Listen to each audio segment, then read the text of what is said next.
Hello,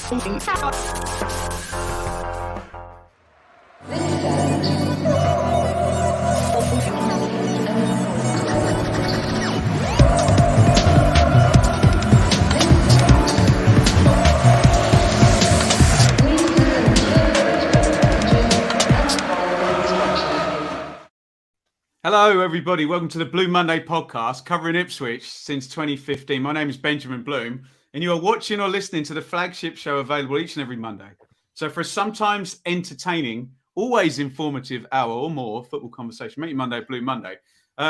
As Dave would say, let me stop you there. If you're listening on the podcast, head over to YouTube because it's a very special show today. We are celebrating going past 500 episodes of the Blue Monday podcast.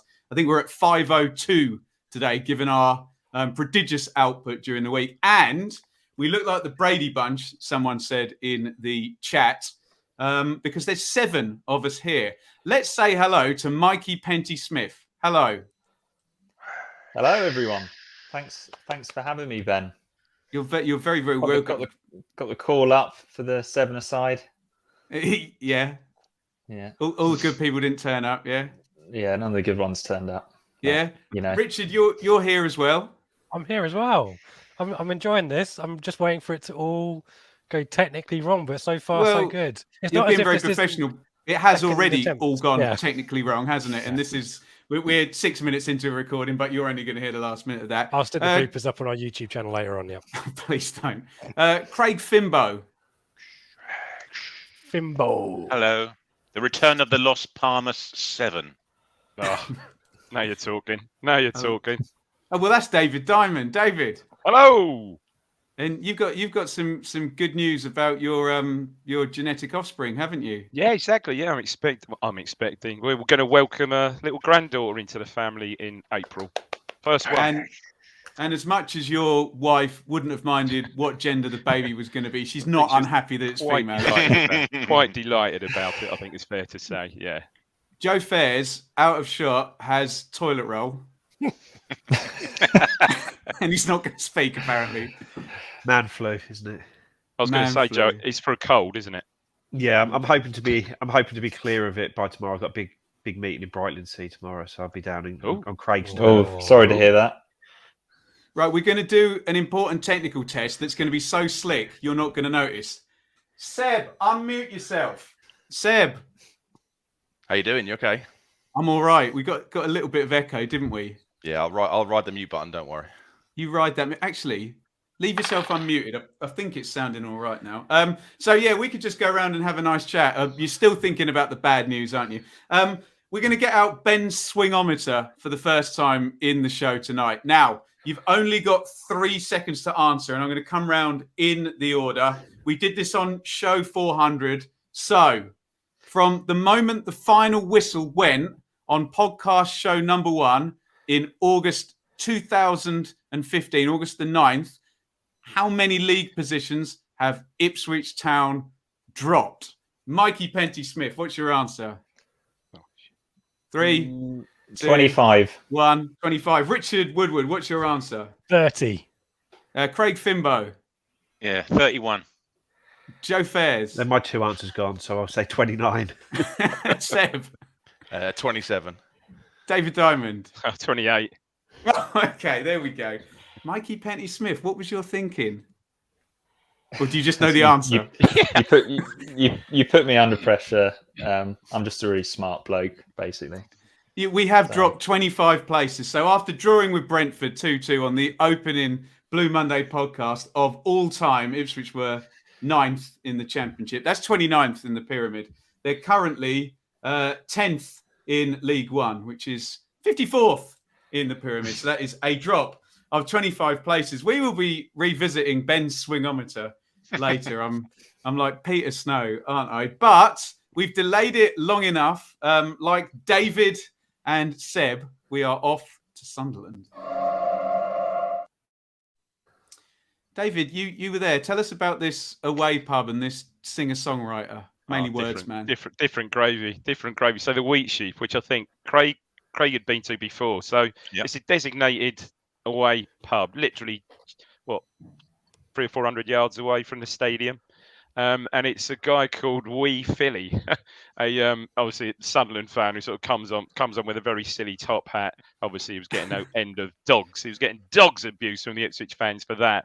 But yeah, it was good. He does a bit of DJing. He's playing a bit of jam and stuff like that. It was great. And he was getting these. I mean, you can tell how it was going to turn out. Second Ipswich guy got up and he was getting them to sort of go on stage and play little games. Basically, this guy. They made him strip down to his boxers and then made him walk outside. So it was a big bay window. They pulled back the curtain. So he was outside the pub and he had to do 20 star jumps outside the pub on the pavement. So that was a kind of pre-match entertainment there. It went down an absolute storm. The place was absolutely rocking, but my God, it was hot and it was packed. But Dave, before you got on, we were funny. deriding Mikey for watching I'm a Celebrity and that being lowbrow, yeah? Northern culture. But however, what he did say, which obviously did win, it did certainly win favour with the town fans. I think it was the best following they'd had in the pub from an away team so far this season. So the chills were a ringing. Seb, were you in this pub? No, I walked past it and saw how busy it was. Someone Based on I thought you were going to say doing star jumps and kept on walking. I thought he was going to say worse than that. Star jumps outside and thought better of it. I thought he was going to say I walked past and saw Dave, so I just kept on going. I saw how busy it was and kept walking and went to a similarly rammed pub, but there was no entertainment there, unfortunately. Oh, sensational. Joe, was I wrong to be optimistic? Mikey, I still have Mikey's words in my head about Ipswich not turning up and winning a hard game for the last 15 years, and then off they go to Wickham. What were your thoughts going into this one, Joe?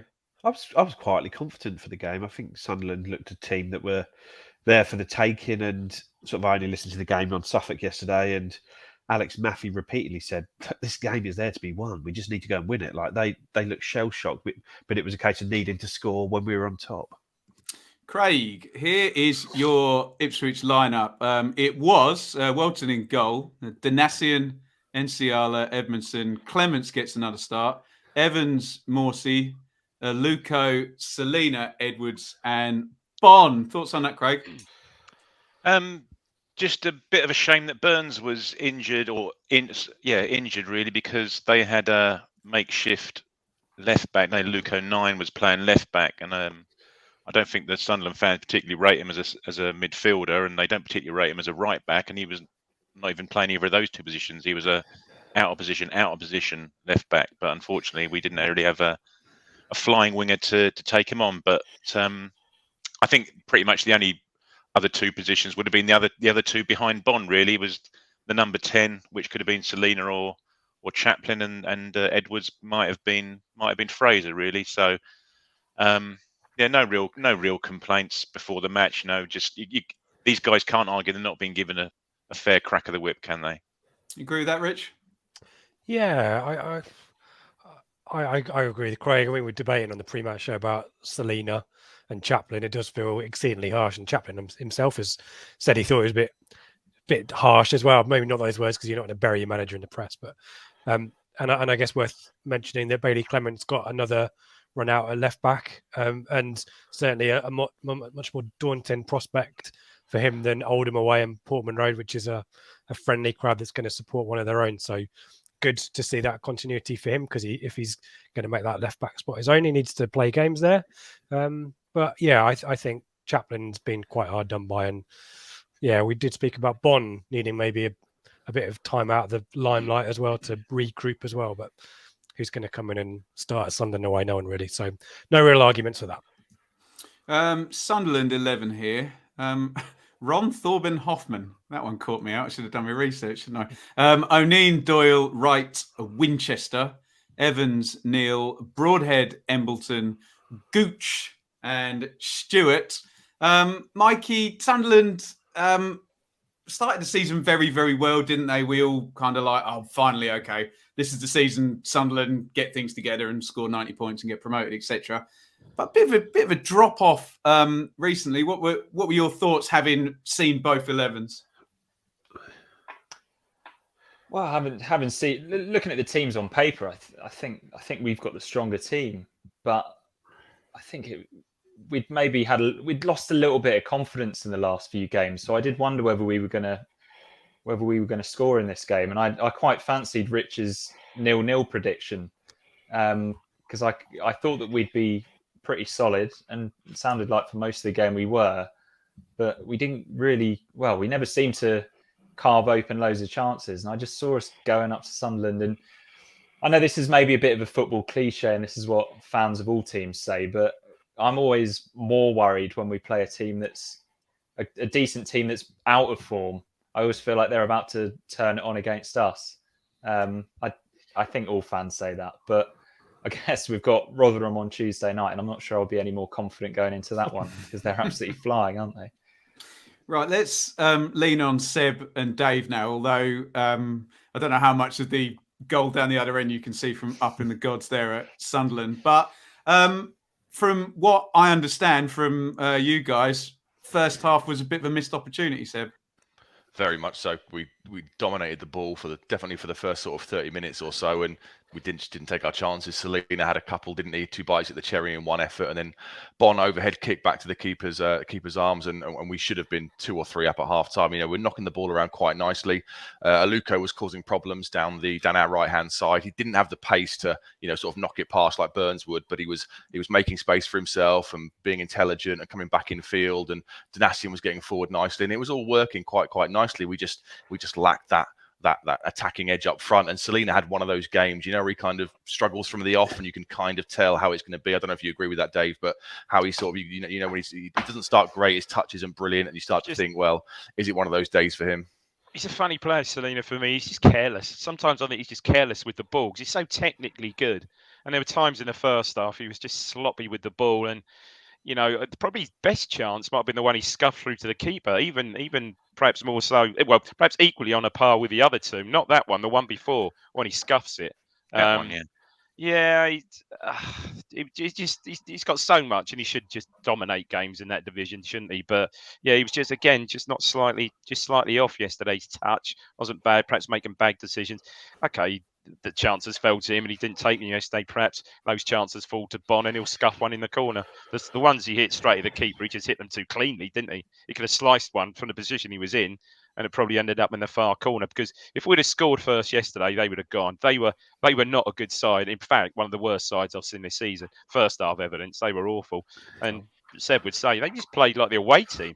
They certainly played like the away team. There was no way we were going to break on them. They just didn't allow that. They just sat so deep. You agree with that, Seb?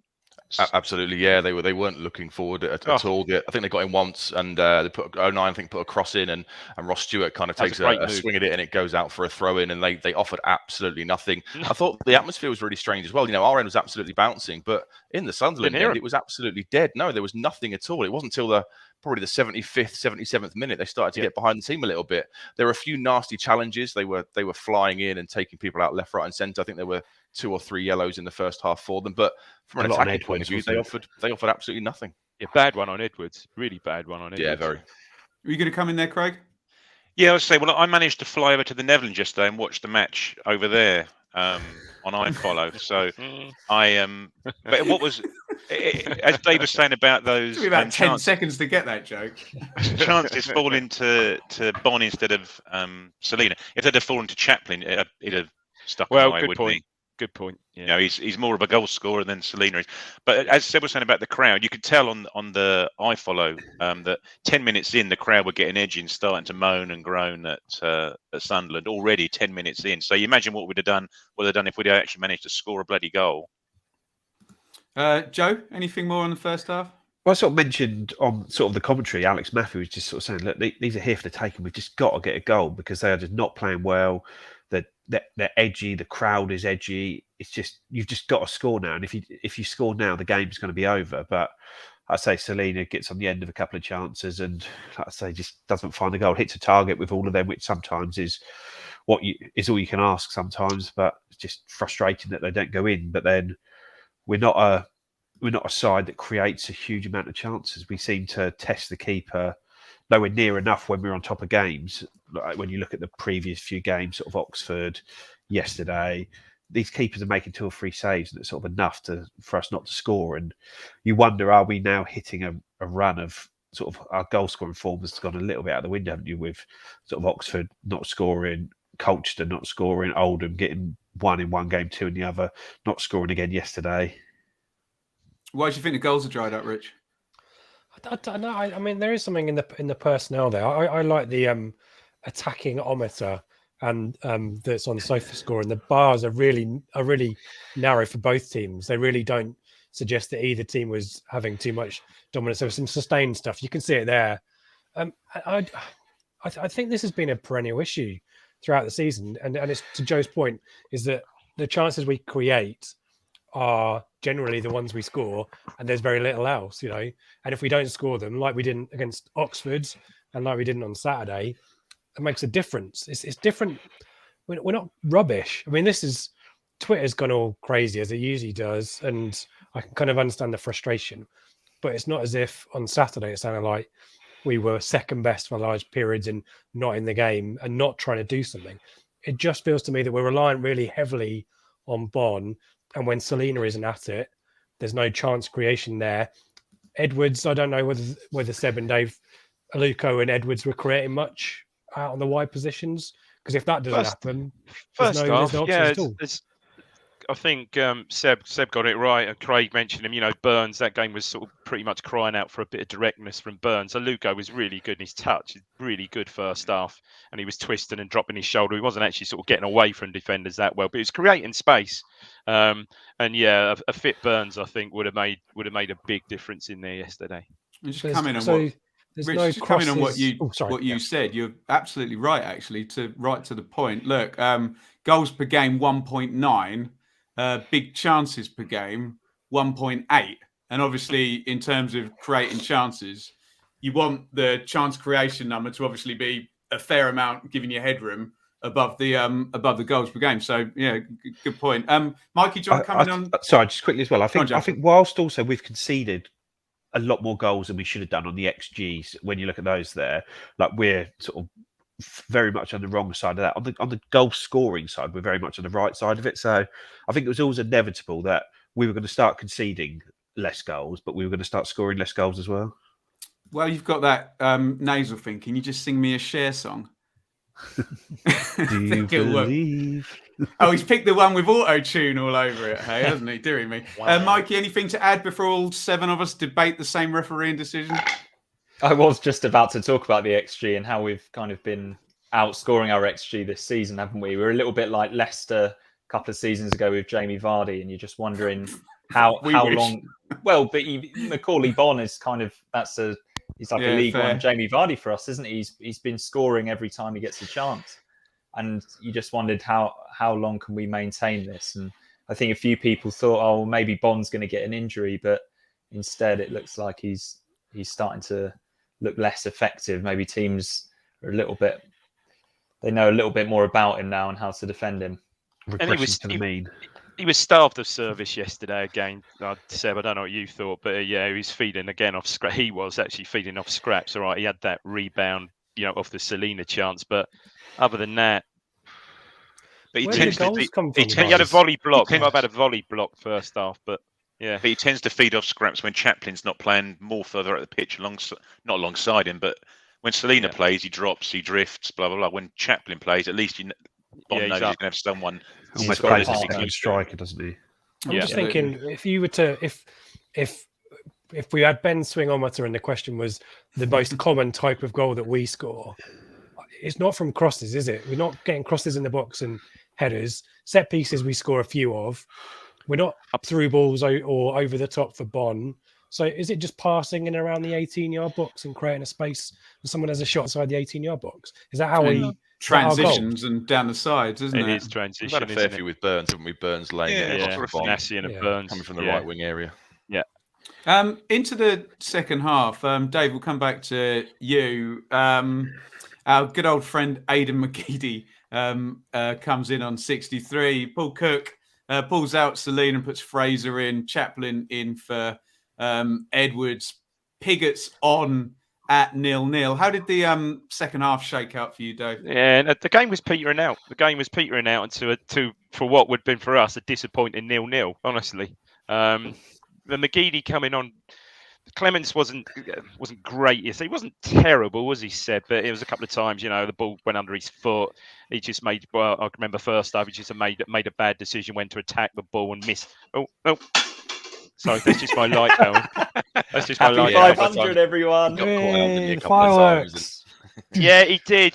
So what a pro! He's still going. Oh yeah, but what was I saying? Yeah, McGeady coming on didn't really have any great effect on the game, did it? Really, not really. He didn't really do Okay, he anything, took the corner, he scored the still weren't penalty, but offering much. barely touched the ball.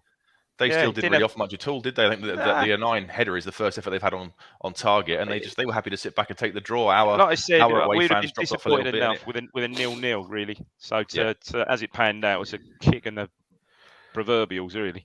I spoke to a couple of Sunderland fans after the game, as well as sort of listening to it, and they seemed to think that the subs for us just sort of killed the game, really, in that the two players we had that were able to carry the ball up the pitch, and as the game started to stretch out, Selena and especially Edwards were the players that were sort of getting us 30, 40 yards up the pitch when we had the ball. And then when you sort of replace them for Chaplin, and especially I think Fraser for Edwards, we just lost that outlet on that side, which drove us up the pitch. Yeah, Fraser did okay. He created one really decent chance for Chaplin, which I'm not sure what he did with that, Seb, did he? It was neither a shot or a cross. He just wellied it across the box, didn't he? He's a weird one. Yeah, I'm guessing he's trying to go across the keeper, wasn't he? But he I think he was trying to shape it and hit it with his outside of his foot and hit it with his instep. But Fraser did okay. But you lost that movement up the pitch, obviously, when he came on. But Edwards, I thought yesterday, for me, had one of his better games. He was very unlucky, wasn't he? That one in the first half where he gets to around about the penalty spot, and the two Sunderland players are there to block the shot. But I thought his decision making was better yesterday, and I was quite surprised he was the one that got hooked. To be honest with you. Yeah.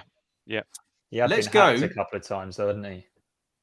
Yeah, true. Let's go to said kick in the goalies on minute 85 here, and this opening goal, corner from Pritchard, I think, and it's horrible goal, isn't it? Walton gets lost, 3 blue shirts, as Dave said in our fabled WhatsApp group, like a weak handshake, this header, wasn't it? Craig, do you want to pick that mess apart? Yeah, well, I was chatting to the guys, as you did pre-match, Ben, the What the Falk podcast guys, and just saying to them this morning that, Walton, you've been hanging your hat on Walton for the last however many weeks since he's been in the team. He's been coming and collecting crosses. He's been coming, strong from corners, and then just as a complete brain fart in this instance, there's no real need for him to come for it. You saw on the freeze frame there was Enciala, there's Edmondson, there's Evans, probably 3 of our taller players on the pitch, isn't there, at that particular time.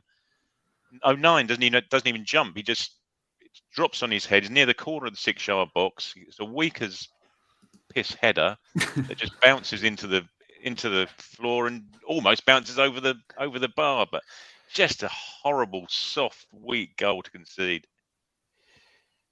Soft one, Mikey. Yeah, and Dave said that McGeady didn't make much of an impact, but he did get an assist and a goal, didn't he? No, that's what I said. He Pritchard on and he got a penalty, but other than that, he barely touched Pritchard with the corner, was it? Pritchard on. No, it's Pritchard. Sorry, you're right. It was Pritchard. Before we get a million comments, it's a terrible corner, isn't it? It's like really floaty one. Floaty one. But they expect to be headed back over, isn't it? They've just got stuck under the ball, and I think when the goalkeeper comes out, it causes confusion. Do you know it's a lot harder to get up for a header as a defender when your goalkeeper's coming. Do you know what got me there? There's so much traffic in our box. I still don't get. Well, we just don't leave whoever. Sorry, it was a Piggott on them. Okay, for height, but just Samuel Chaplin. Just leave him up top. So that means 2 of their players are out of the box. You had so much traffic to get through. Then, it was a bad decision from Walton. There was a lot going on there, and it was a soft goal because, as Seb would say, he'd come for a corner. I can remember at least 1, if not 2 corners. He came and caught as he normally would, didn't he? Yeah, stick someone on the post. Isn't he? You put your money on him to come out, claim it, and settle everything down. He did it a couple of times in the first half, and I guess he's got us out of jail a couple of times. That big save away at Wickham, didn't he? So, he's played really well for us, but it was just weak all round. It's a good point. What just made, people on the post, yeah. Especially if you're bringing everyone back. Oh, come on, boys! It doesn't need it's a rubbish floaty corner. They've got a man on the near post. In general, doesn't need a man on the far post. Have a word with Francis Jeffers, the defensive set piece coach in Mastermind. Right. But Are you one ready thing on the other, Ben? You either leave a player up or you have I agree with a player that. on each post. Yeah, I agree with that. Yeah, Because you're doing. Otherwise, you're doubling up. But it's pretty normal to have one on the near post, and Yeah, you know, sure. you can watch the corner come over. You know, the most dangerous area on a corner is hard into the near post, Coming isn't in, it? When yeah. it's The travelled Martin that, Waghorn special. all that against Norwich, all the in a game where his set plays were exemplary, Dave, weren't they? When we talk about our favourite one was good. Oh, you can see that now, Dave, after all these years.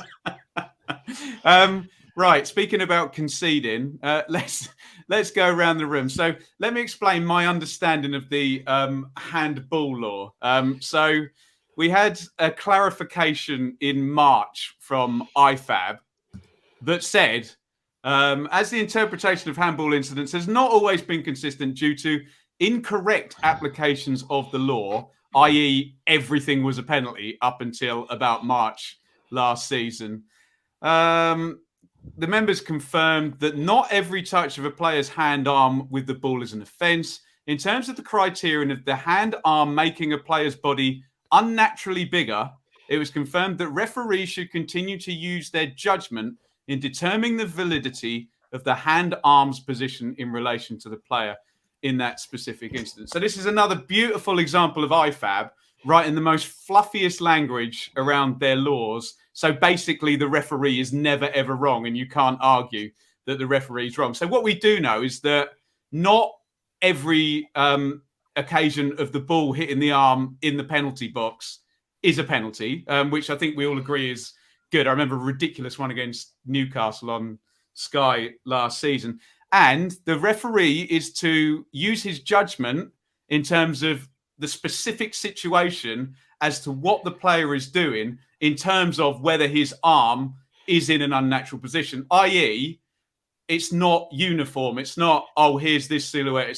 It's what is the situation. So the situation, as I understand it here, is the ball is not going in the goal, and it's been smashed at Enciala's arm from about probably a foot away, and he turns and well, should we get this still up? Let's have a look there. What would you reckon, Joe? 2 feet?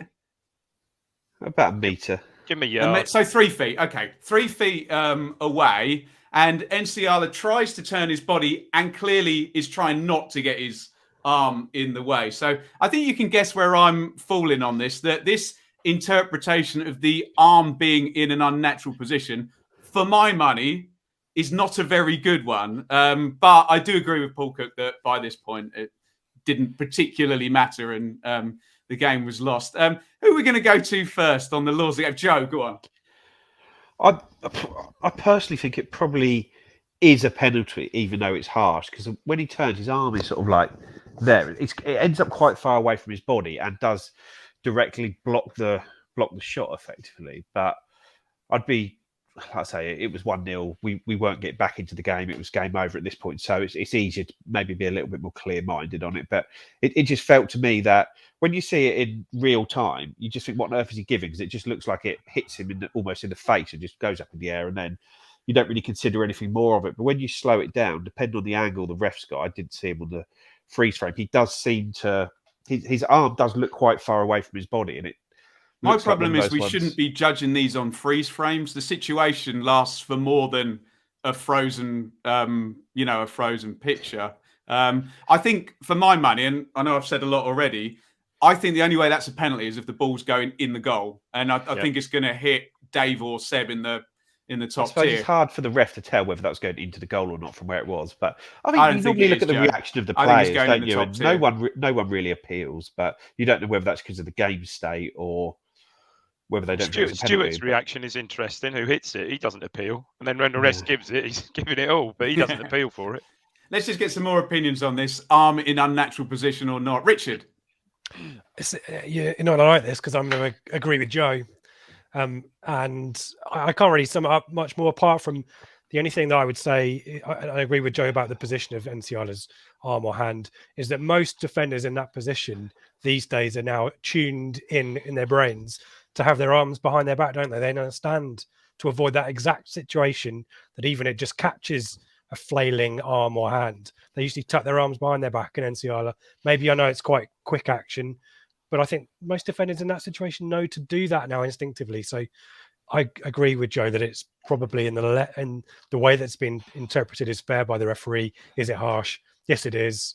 Does it matter now? Probably not. I Can don't I think push VAR back? would overturn it. Can I push back on that? I don't think players put their arms behind their back when they're 6 to 10 yards away from a shot that they might have to turn. Okay. I think Usually Nsiala a is cross. engaging in a tackle, and I don't think you put your arms. But it's all a fun debate, isn't it? Yeah. Mikey? I think it's one of those that in the Premier League, if that was not given, VAR would not have given it as a penalty.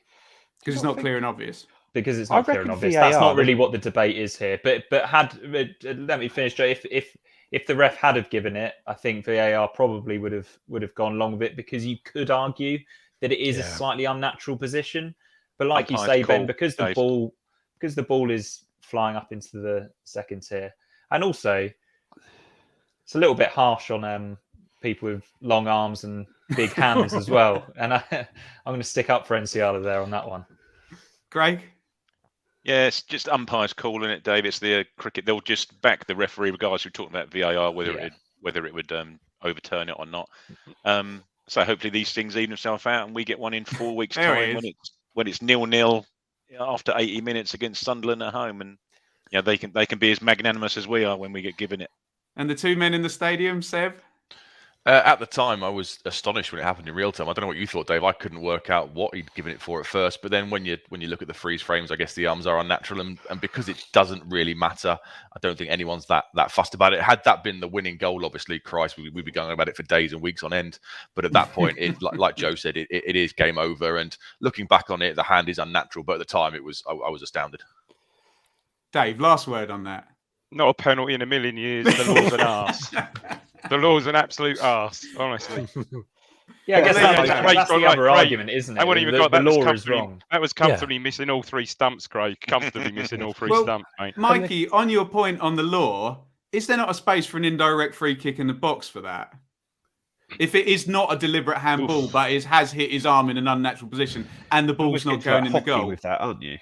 Sorry, Joe, go on. You almost get to like hockey with that, as sort of like a short corner as opposed to a penalty flick, where if it hits your feet, it is a foul, regardless of how deliberate or undeliberate it is. But a short corner is a lot less likely to score from. It just seems that like the penalty kick is a when they were bringing it in, when it was almost if the ball hits your arm, regardless of the situation, it just didn't work because a penalty is such a big 0.77, such a big award, isn't it? And I don't know, it just seems. I'm still not convinced Lee Evans would miss the first man with a short corner, to be fair. Do you remember our indirect free kick at Sunderland last season? Oh, James Norwood. Quality. Oh, my God, yeah. Absolute there gold. you go. Hopefully, we've played every side of the debate. So whatever you think, one of us has said what you think. Therefore, the podcast as a whole is right on this because we've literally played out every possible scenario. Unfortunately, the scenario for Ipswich is a 2-0 defeat. Let me just throw up the numbers real quick and we'll get your final thoughts. 61% for Town on the possession, 13 shots to 10 in Town's favour, 4 shots to 2 on target in Town's favour. 6 corners to 5 in Sunderland's.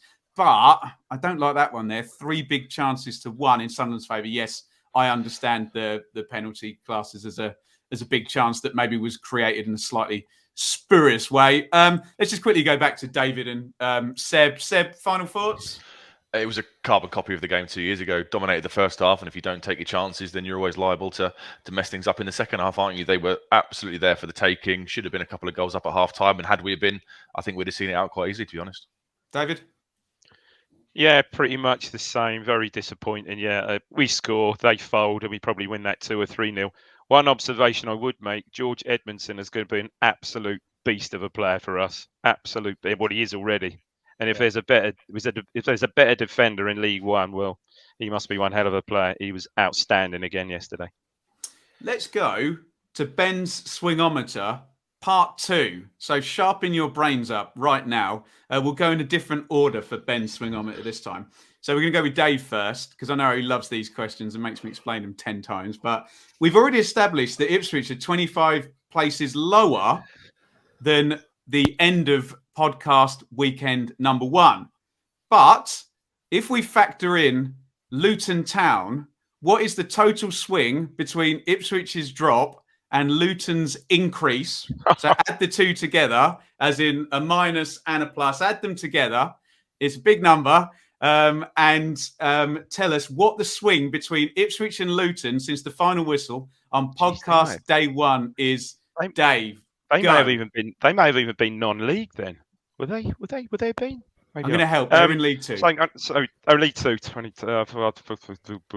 58. 58, Seb? Yeah. 69. Joe? Oh, my numbers come out as 68 as well. So 72. Craig? 62. Richard? 66. Mikey?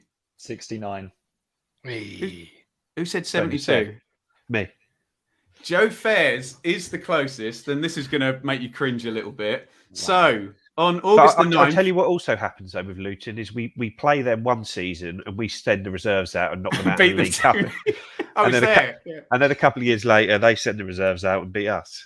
Yeah, wow. Sensational. So, on August the 9th, 2015, obviously Ipswich were 9th in the Championship. Luton were 13th in League Two after drawing their first game that season. Luton are currently, if I've done my numbers correctly, I think Joe's still going to be close, even though I haven't. They're currently 11th in the Championship. So they've gone up 50 places and we've gone down 25 since the podcast started. Ergo, a swing of 75 places in the 92. There you go. That was Ben's swingometer. If you never, ever want to hear from Ben's swingometer ever again, at Blue Monday ITFC, and you can ban it. Shall we go, as I try and scroll my phone for the questions tweet, shall we go to some questions? Can anyone pad for me quickly? Someone. You ever thought that our demise has been purely down to the Blue Monday podcast? It has come up many times. The other thing we do need to mention, sorry to jump on that point, because I do agree with it, by the way. I often wake up in a cold sweat at night and think about that. We need to talk about one team that did win 2-0 in a big game, and that was ITFC women's team, who defeated Southampton in a vital top-of-the-table clash. Goals from Natasha Thomas and Zoe Barrett. And they scored at exactly the right times. They scored twice. They held on for a late onslaught, and they now find themselves top of the league outright, even though Southampton have got 3 games in hand on them, and are set up very well as long as they can maintain their form for a possible punt at promotion. So congrats to the ITFC women. And Abby Lafayette, sponsored by Blue Monday, an assist and a pre-assist as well. So congrats to them. It's not like a McGeady assist, but like a Pritchard assist. A proper assist. Yeah. No loopy nonsense through Abby. She drills it straight in. It was such a massive game as well, because I think Southampton have got quite a superior goal difference to us in the league this year. So had they won today, if both the teams carried on their form at the end of the season, we'd be needing... It could have been all over. I know we're playing the penultimate game, but we could have been needing to win that like 14-0 to overtake the goal difference or something silly like that. So such a huge win there. So well done to the girls. Another header from Thomas. Sorry, go on, Mikey. Sorry, another header from Natasha Thomas as well. She's unbelievable in the air, isn't she? It's great. On that note, Ben, do you remember one of the first pods, and I was raving about a player from the opposition, and he wasn't even playing that day? It was Luke Freeman. It was Luke Freeman. You thought he was still at Stevenage, which was our second podcast game. And I tell you, right, can anyone do it? Who scored a headed goal against Stevenage in the League Cup centre half? Can anyone get it? Josh Yulworth. Oh, well done, Joe. I didn't think anyone would get that one. In fact, I've got one more quiz question for you. And this will be fastest finger first, okay? Since we've been running the pod, and I can only think of one, which player, and hold your hand up if you know the answer, which player has registered a goal for Ipswich and a goal for Norwich since we've been running the pod? Some blank faces. Dead scratching his nose. Is a crime. Dead air is always a crime. Is it no goal? Or? I said registered. Oh, I don't know. Tyrone Mings. Have I stumped you all? Yep. I should not read the answer. It is an own goal. And the answer is Mike van der Horn of Swansea City, who in the 2018-19 season scored an own goal for Swansea against Ipswich, and an own goal for Swansea against Norwich. So, unless some clever dick's going to get me on the Twitter, the only player to register a goal for Ipswich and for Norwich, I say only, the only one on my list is Mike van der Hoorn, the Dutch centre half. It's a good player actually. I'm surprised. Went off to FC Utrecht. Thought he could have done a job in the Championship there, but that's not for this show. Mikey, questions are for this show, and this is Alex Hare. Our goal tally is starting to fade as a relevant stat now, and the more nuanced issue is the front four don't play as effective in a collective force. Do you think it's the right players with the wrong tactics, or simply wrong on both counts? Mikey? I don't know if you can say it's the wrong tactics because we have scored so many goals over the course of the season and the tactics haven't changed. But I think he is still desperately trying to find that perfect four. And I think Carl Edwards' defensive abilities is what's keeping him in the team at the moment, in my opinion. I think if we had our most effective players out there, he probably wouldn't be out there. It'd probably be Selina on the left with Chaplin playing as that secondary striker in behind Bon. But yeah, it probably does need freshening up. And it's a difficult one as well because Wes Burns has been fantastic, but so is Aluko, and neither of them really can play on the other side. So you can't get both of those in the team at the same time. Craig, what do you think on the front four? Exactly that. Exactly the same as Mikey, in that we're still seemingly trying to find that right balance of personnel, aren't we? And it would be nice if poor old Joe Pigott had been knocking down the door and desperate to be needing a start, or starting ahead of Bon. As Rich says, that Bon's been off the ball slightly in the last 2 or 3, 4 matches, understandably. It'd just be nice to bring in and have and for Cook to have the trust in Pigott to be able to start a match as a like for like replacement, as we are capable of doing in the 3 behind. I say it'd just be nice to get Burns back. We just need a bit more directness. I think that's what we missed at the weekend. Albeit Aluko played well, but he stops it, doesn't he? He stops play a little bit. He drifts inside a little bit rather than getting around the outside and getting those crosses in, from which we have been relatively successful. When you said he stops playing, drifts inside, I thought of Jack Grealish then, and I thought that's okay. But I assume you mean it in a slightly different way. Well, it is kind of that. Is like we're comparing Ipswich players in League One to elite Premier League players again, but it is a similar way of playing out on the wing, isn't it? He's almost like, to use a basketball term, he's almost like a point guard. He's there to slow it down and actually look up and create space for everyone else. It's similar to what Fraser would do on the left-hand side, really. Yeah, lovely stuff. Richard, I'll fire this one to you. Flim Flam film fan. When you actually read the letters, it makes sense. Do you think Town players suffer an overconfidence in their teammates' ability? By which I mean, do they sometimes overcomplicate things like the final ball and rely on others to get them out of trouble? And I'll parlay into that. Paul Cook wants rehearsed goals that are practiced more than off-the-cuff goals. I think you would agree. Is that where the question is going to? Yeah, maybe so. I mean, I recall being really impressed actually with the first behind-the-scenes training video when Cook came in, telling people where to stand, wasn't he? So I agree with you there that I assume that a lot of our attacking plays are drilled, and there are players in there who possibly think they might know best, or I don't want to pick on Selina because we've been a bit down on him today. And he's the off-the-cuff player, though, isn't he? But he is exactly right. And when it works, he's unbelievable, and he's a different class in this division. That changed the game against Wickham, him playing off the cuff in the first half when it swung, didn't it? Absolutely did. And Fleetwood, he came on, kind of caused a little bit of confusion with our own players, but then was in the right place at the right time and has that instinct. So when Selina's top of his game, he brings everyone along with him. When he's not, things start to fall apart. And so I don't want to pick on him, but I think there's something in that. It's interesting that Cook doesn't change the team though, because Connor Chaplin is the alternate, and he's a Cook guy, isn't he? He's one of his guys. And if he wanted that discipline, then he'd be playing Chaplin, isn't he? He's not. So I don't know. It's an interesting thought. I don't really know if I've answered the question. I think I have. Interesting, actually, Rich. the guys from the Sunderland podcast are saying that every time Chaplin plays against them, he has an absolute belter of a game, whether that been for Coventry or for Portsmouth or for whoever. Said he always plays well against them as well.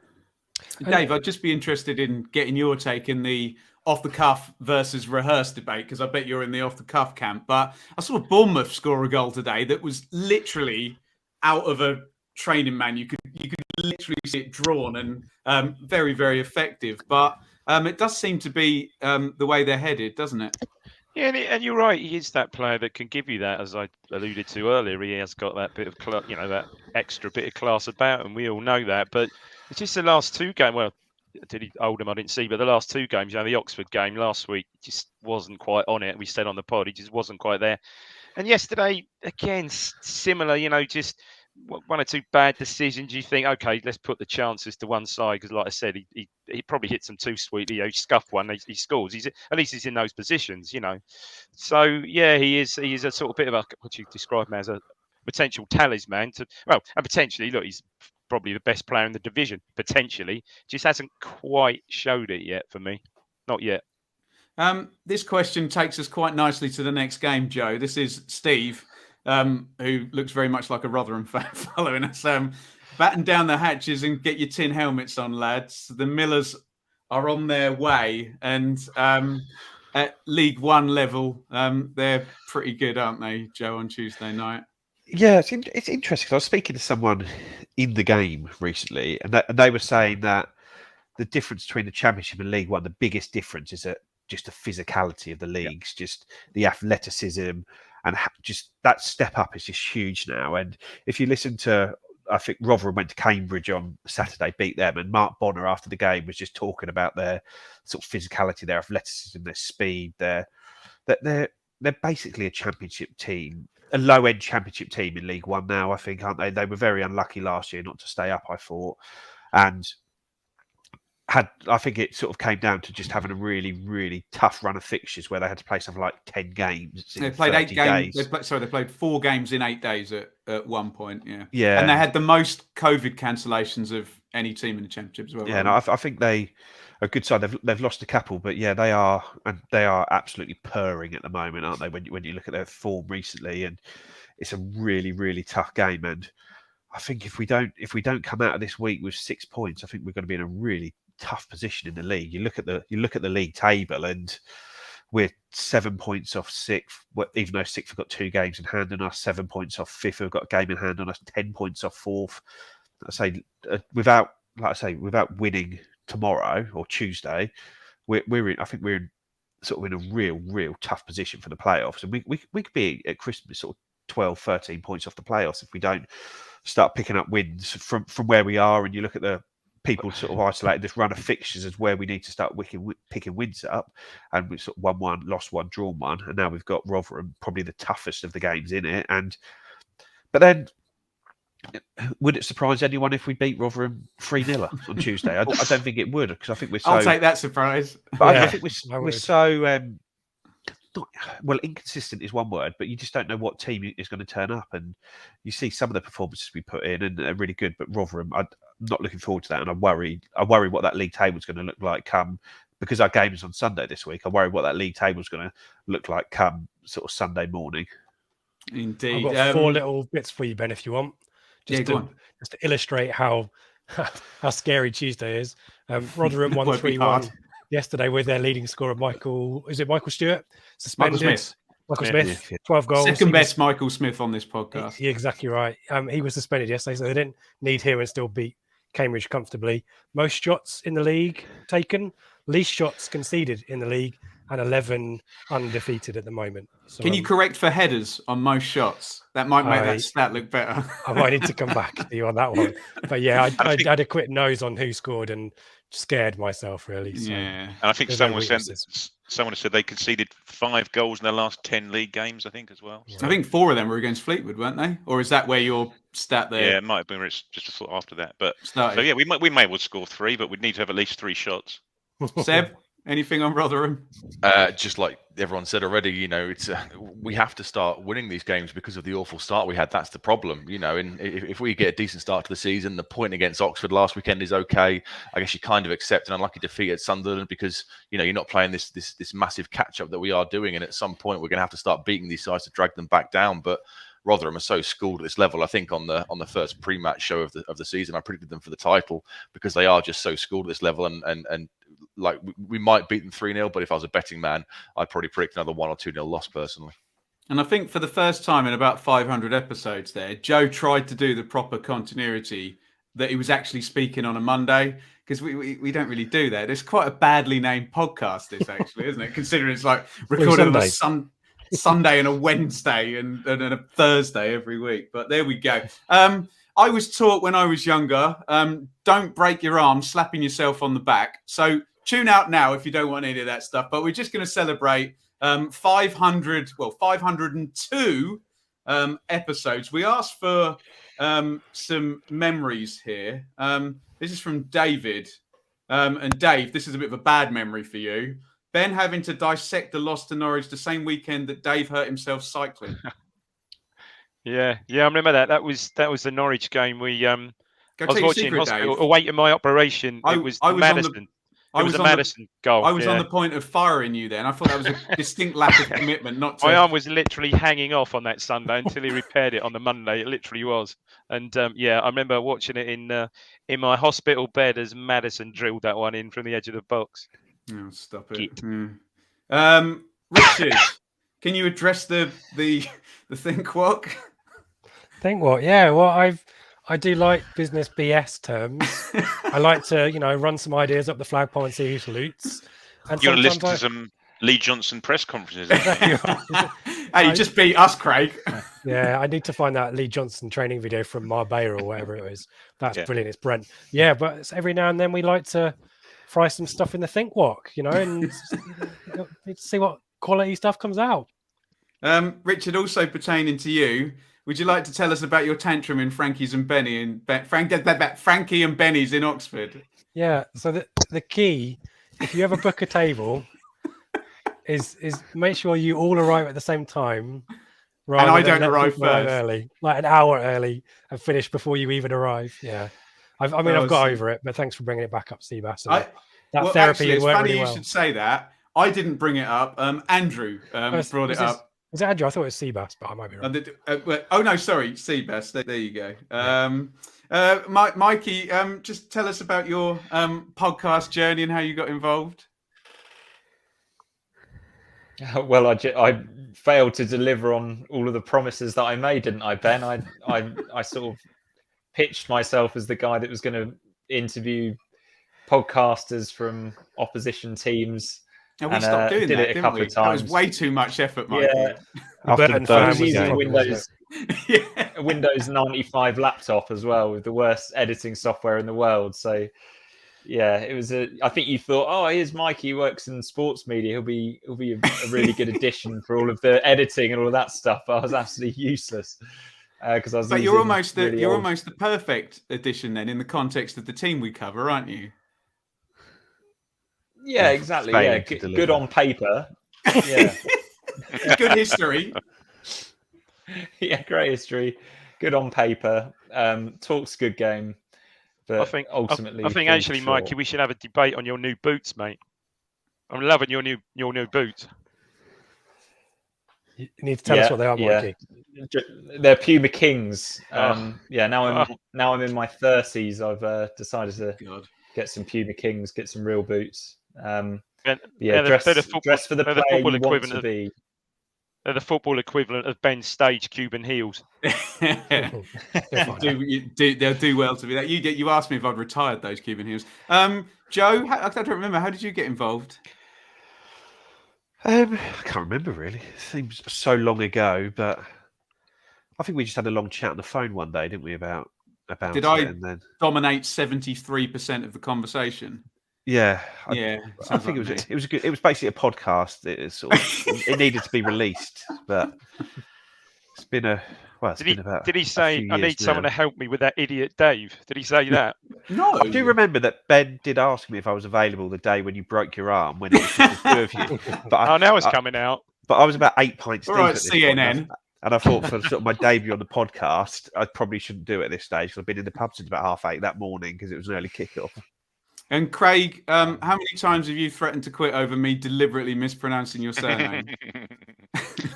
No, I'm taking it all in my stride now. I just take it in the spirit it's been offered. He's now changed it by Deedpoll. Although the spelling's the same. Yeah, Bough is now the new spelling. And Seb, were you the last one in? I'm not sure. I think me and Craig joined about the same time. I think there was a season, wasn't there, where we had a whole host of games up in the north, and you guys looked at a fixture list and sort of went, "Sod that, we're not travelling that far up, so let's get ourselves a northern correspondent to tackle those horrible away days in horrible, horrible towns." I think a lot to do with my having to get up at 4:50 a.m. every morning and having zero time to do anything at any point. But hey ho, thanks to COVID, I don't have that job anymore. Every cloud. And David Diamond, podcast legend, in from day one. Your reflections on 500 episodes. Yeah, amazing, really. It's just great that the other guys have sort of come on board to allow us to have that continuity, because it was turning up and out at one point to be a continuity nightmare, wasn't it? I mean, we're ending up. You were performing all over Europe and stuff like that, and we were getting delayed at airports, fog bound and stuff like that, and we were recording pods at 5:30 on a Monday morning round your flat, things like that. Would you believe this was before remote recording and stuff? I was driving. We did it all. Yeah, I was driving from London to Ipswich to record a podcast, which would be madness, unheard of. Absolute madness, wasn't it? But yeah, who would have thought it? But no, it's great. But loved every minute of it. We'll give a very gushing thank you to obviously all of the guys on the screen now, who are all a great part of the Blue Monday podcast. But of course, well, no, that's not strictly true. It wouldn't be nothing without you. And look, podcasters get a bit of stick for thinking that they know more than other fans. We don't think that. Frankly, we would still be having these conversations without hitting the record button or putting them out, because that's what football fans do, and that's what we do every single week. And we thank people profusely, especially if you've lasted, how many years is it now? 6 years or whatever, 500 episodes with us. There's probably somebody out there who's listened to every single episode. And I think it's very apt, Joe, you're on most of them now, aren't you? I think it's very apt that we've lost, we've lost the kind of difficult game, that really would have been quite exciting if we'd won on, well, we're celebrating our 500 episode. I think that sums up the first 6 years. So we do thank everybody for listening. And I think that's just about the show. Richard, can you just quickly pod the interview with the author of the Paul Mariner biography, please? Yeah, Mark Donaldson. It's still available. The book is now available in the shop as well, and we've put a link out. But Mark will be in Planet Blue. I think it's 5:45 for about an hour or so before the Rotherham game. And I'm sure if our pod is anything to go by, happy to chat as well. He was brilliant. I just turned up, and as you said, press record, and heard fascinating insights about how the book was created, but also stories about Ipswich Town days for Paul Mariner that none of us probably would have heard if the book hadn't come out, and even more poignant because of his sad passing as well. So go and have a chat with Mark on Tuesday, and if you want to listen to our pod, available still on the feed, YouTube and podcast in the usual places. I can actually, there you go, there's a website, bluemonday.itfc.co.uk, all the details there. And Seb, you're going to be back at the weekend talking about Crew. Yeah, Crew obviously being a Sunday game.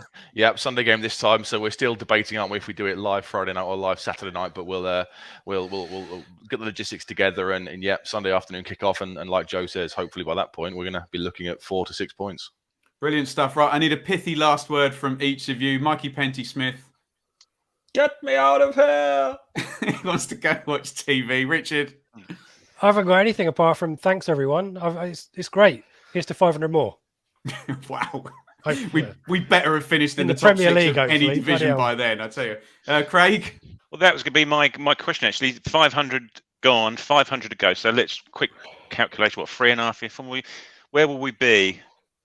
End of 2024, summer of 9th in League One. We'll be in the middle of League One. Been where in between, though? we'll be in the middle of League Two saying, Oh, stop it. the relegation has been a good thing for the club, and we'll just have this is a transition season, and we'll see me back in We in got to League go One to and ready to Forest give it a Green go. Rovers once, yeah. Yeah, it's a good result at Forest Green, and at Yeah. Paul Hurst, he was always a good manager when we're coming up against him for Grimsby or whoever. Joe, any last words from you?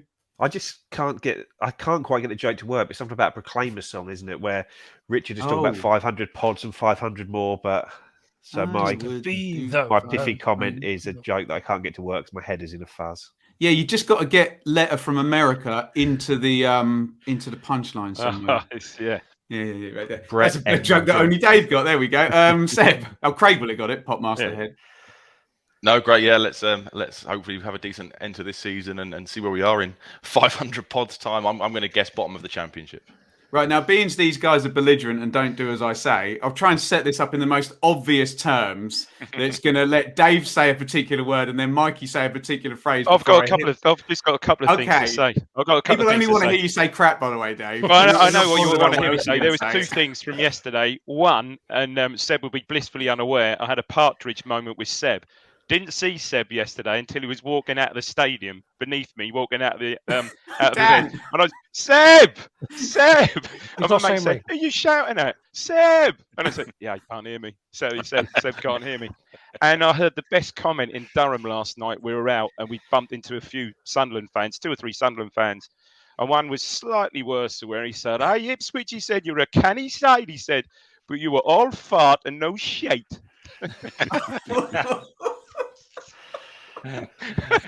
And shite is another word to describe Dave. Crap. Mikey, finish it off. Be wish what you're careful for.